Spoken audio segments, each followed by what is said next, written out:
Bienvenue sur Africa 24 dans cette nouvelle édition du 12-15. Voici les titres de l'actualité. L'affaire Nosiviwe Mapisa Kakula fragilise l'ANC à moins de 2 mois des élections générales. La présidente démissionnaire du Parlement sud-africain a été arrêtée ce 4 avril dans le cadre d'une enquête pour corruption datant de l'époque où elle était ministre de la Défense.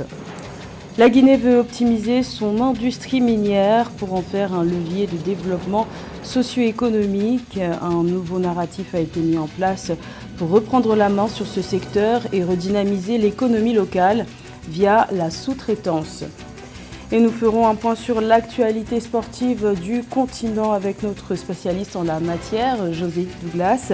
On parlera football avec les quarts de finale retour de la Ligue des Champions et la Coupe de la Confédération.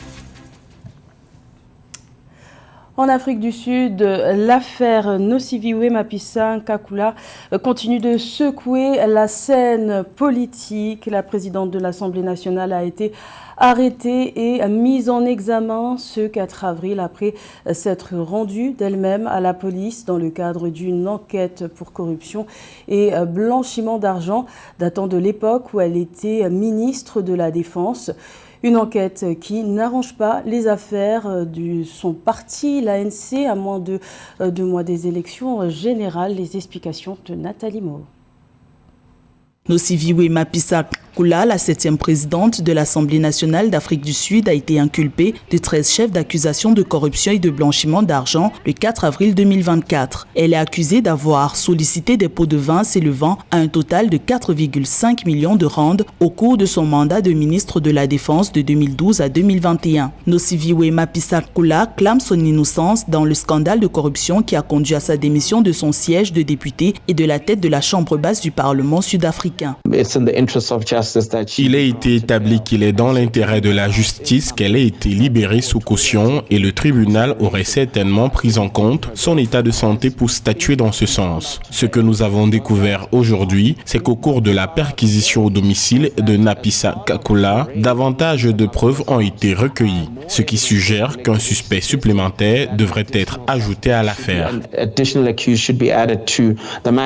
L'étau s'est resserré autour de l'ancienne ministre de la Défense après le rejet de la requête pour le maintien de son immunité parlementaire le 2 avril 2024. Lâché par son parti, le Congrès national africain ANC, Nosiviwe Mapisa Kakula s'est résolu à quitter l'Assemblée nationale le 3 avril 2024. Lancé dans un processus électoral marqué par de nombreuses querelles internes, le parti au pouvoir en Afrique du Sud a choisi de laisser la voie à l'expression de la justice dans cette affaire. Les responsables de l'ANC ont examiné la gravité des allégations portées contre la présidente du Parlement. Ils sont ensuite arrivés à la conclusion que pour que l'image de l'ANC ne soit pas entachée, sachant qu'ils vont connaître des élections très difficiles d'environ 64 à 66 jours le 29 mai 2024, Nosiviwe Mapisa Kakula devrait prendre en compte l'intégrité du Congrès national africain. Nosiviwe Mapisa Kakula a été libéré sous caution par le tribunal de Pretoria et son passeport sera saisi par les autorités judiciaires sud-africaines. La justice a tenu compte du fait que l'ex-présidente de l'Assemblée nationale se soit rendue elle-même à la police plus tôt dans la journée. Une nouvelle audience a été fixée au 4 juin 2024. Pour l'opposition, il s'agit d'un scandale de corruption de trop dans les rangs de l'ANC. John Steenhuisen, le leader de l'opposition, appelle au vote sans délai d'un nouveau président à la tête de la Chambre basse du Parlement sud-africain. Également dans l'actualité, au Togo, le climat politique est tendu depuis l'adoption de la nouvelle constitution qui doit malgré tout passer devant l'Assemblée nationale pour relecture. Une enquête judiciaire a été ouverte contre 9 membres de l'opposition suite à leur arrestation en 2 temps le 3 avril. Tous font partie de la dynamique Monseigneur Podzro. 4 d'entre eux ont été interpellés interpellé dans un marché lors d'une sensibilisation des populations sur la révision constitutionnelle et 5 autres arrestations ont suivi dans la maison d'un membre de la DMK. Notons par ailleurs que les élections législatives et régionales initialement prévues le 20 avril ont été ajournées. Face à ce énième report, 4 partis d'opposition ont appelé ce jeudi à 3 jours de manifestations. Rappelons que les manifestations sont interdites au Togo depuis 2022. En Guinée, les mines constituent un véritable levier de développement et c'est justement pour optimiser le potentiel de ce secteur que la junte en a fait l'une de ses priorités dès sa prise de pouvoir en septembre 2021. Un nouveau narratif a été mis en place en prenant en compte l'économie locale et la sous-traitance. Les précisions de Nabilay Kamara.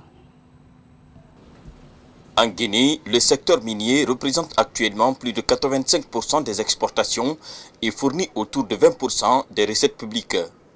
Reconnu pour ses grandes richesses minières telles que la bauxite, le fer, l'or et le diamant, ce pays d'Afrique de l'Est mise sur les opportunités de ce secteur pour booster l'économie locale par le biais de la sous-traitance. Au niveau de GAC et de ses sous-traitants, nous nous assurons que nous offrons des formations professionnelles techniques aux travailleurs nationaux, améliorant ainsi leurs compétences et aussi et en augmentant leur employabilité à long terme, ce qui va leur permettre, au-delà du secteur minier, de pouvoir trouver du travail. Le secteur minier guinéen a besoin de rompre avec le narratif habituel et encourager son développement, explique la Chambre nationale des mines de Guinée, qui encourage la sous-traitance de subsistance, ce qui doit permettre l'émergence, l'autonomie et surtout la compétitivité des entreprises d'origine locale tout le long de la chaîne de valeur minière et de la construction. Qu'on aille vers un nouveau narratif qui c'est lui de donner de la consistance au contenu local, de la substance au contenu local, en pensant par exemple à la formation d'une élite nationale qui s'investit dans la mine. Donc on ne donne pas l'initiative aux entreprises d'agir, de compétir et surtout de les mettre à un niveau où elles peuvent être solides pour qu'après la mine ou pendant la mine, elles soient vraiment des entreprises fortes. La co-traitance, l'externalisation d'un bon nombre d'activités de moindre importance pour créer des effets d'entraînement sur l'arrière-pays, ferait éclore un vivier de petites et moyennes entreprises. Comme au Nigeria, en Afrique du Sud, en Éthiopie ou au Rwanda, il s'agit de pouvoir créer des champions nouveaux, constituer de nouveaux modèles capables d'être dans un partenariat à long terme. Dans le reste de l'actualité, les perspectives de la Commission économique pour l'Afrique sont bonnes. Le continent africain devrait dominer le paysage économique en 2024 avec des économies à la croissance la plus rapide au monde selon le dernier rapport de la CEA. Cette prévision est principalement soutenue par les dynamiques économiques au Niger, au Sénégal, en Côte d'Ivoire, en République démocratique du Congo et au Rwanda. Notons qu'en février dernier, la Banque africaine de développement avait indiqué que 11 des 20 pays ayant la croissance la plus forte au monde en 2024 viendront d'Afrique, et ce notamment grâce aux effets de la zone de libre-échange continentale africaine, ZLECAf, opérationnelle depuis janvier 2021. C'est l'une des conséquences du changement climatique au Soudan du Sud. Les établissements scolaires ont fermé leurs portes mi-mars en raison d'un épisode de chaleur inédit. Ce n'est que le 2 avril que les élèves ont regagné le chemin de l'école. La canicule devrait laisser place à la saison des pluies dans les prochains jours. Plus de détails avec Nana Kamsukom. Au Soudan du Sud, des milliers d'enfants depuis le 2 avril 2024 regagnaient le chemin de l'école après 2 semaines de fermeture en raison d'une vague de chaleur sans précédent. En mars 2024, les températures ont atteint les 45 degrés dans ce pays tropical d'Afrique de l'Est. La réouverture des écoles intervient après que les ministres de la Santé et de l'Éducation aient déclaré le 26 mars 2024 que les températures devraient baisser progressivement avec le début dans les prochains jours de la saison des pluies. Nous demandons aux enseignants de surveiller les élèves, en particulier les plus jeunes. Les médecins doivent être alertés en cas de coup de chaleur ou autre cas. Pour un bon séjour des enfants dans les écoles, les enseignants ont été invités à limiter les activités à l'extérieur, à ventiler les salles de classe, à fournir de l'eau pendant les heures de classe et à surveiller les enfants pour détecter les signes d'épuisement par la chaleur et les coups de chaleur. Si cela devait se reproduire à l'avenir, le gouvernement devrait réduire nos heures de travail du matin à la mi-journée. Plus tard dans la soirée, nous pourrions organiser des cours de rattrapage. En tant qu'école, nous pourrions fournir plus de ventilateurs et des climatiseurs dans les classes pour que les élèves soient plus à l'aise. Classé parmi les pays les plus pauvres au monde, le Soudan du Sud est très exposé au changement climatique avec des épisodes de sécheresse, mais aussi de pluies abondantes qui fragilisent davantage les conditions de vie des populations. Selon l'ONU, 9 millions de personnes, soit 80% de la population, estimée à 11 millions, ont besoin d'aide humanitaire en 2024. Les autorités sud-soudanaises ont déclaré le nord des États de Bahr el-Ghazal, Warrap, Unity et Upper Nile comme les zones les plus touchés par la sécheresse. À la page sport, les 2 premiers quarts de finale retour de la Ligue des champions africaine auront lieu ce vendredi. Et pour en parler, nous recevons sur ce plateau notre journaliste sportif José Douglas. Bienvenue José. Bonjour Gladys. Alors parmi les résultats des matchs allés, seuls les Égyptiens de Al-Ahly se sont mis à l'abri. Oui, ça se voit que vous suivez très bien cette compétition, Gladys, et ça va trembler dans les grandes capitales du foot en Afrique pour ces matchs retour des quarts de finale de la Ligue des Champions. Avec à Pretoria, ce vendredi, Mamelodi Sundowns qui reçoit Young Africans et Al-Ahly qui reçoit au Caire Simba SC.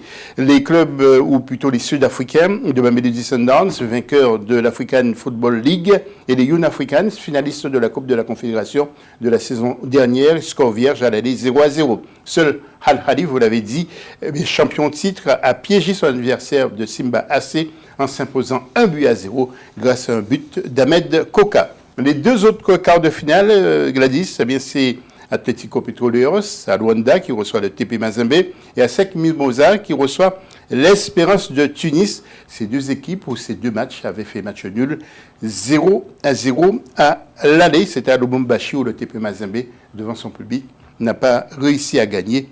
Et puis l'équipe de la Sec Mimosa qui reçoit devrait s'imposer en principe sur le terrain. Nous verrons bien.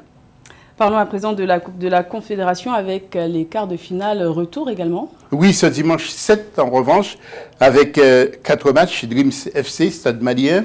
Il y aura également USM Alger contre Rivers United, les autres matchs avec Zamalek Futur FC et RSB Berkane contre Abou Salim. Je voudrais juste vous rappeler les scores au match aller. Rivers United avait battu USM Alger 1-0 à l'aller. Dreams FC avait été battre le Stade Malien 2-1 sur son terrain, donc au Mali. RSB Berkane, Abou Salim 0-0 et Zamalek s'était imposé sur le terrain de Futur FC sur le score de 2-1.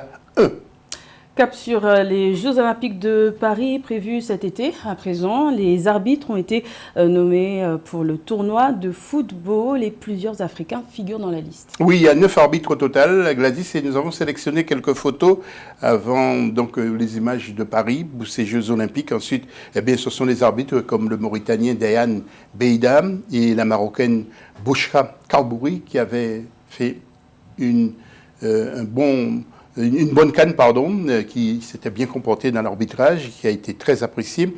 Il y a les référés assistants comme les Djiboutiens Eliban Abdoulazak Ahmed, la Zambienne Fatia Jermoumi, le Camerounais Elvis Nupoué et le Kenyan Stephen Yembe également. Et pour la vidéo, donc nous n'avons pas mis toutes les photos bien sûr, pour la vidéo, il y aura l'Égyptien Mohamed Achour et l'Algérien Lalou Bembraham, et puis l'Ougandaise qui va terminer, qui va clôturer les photos.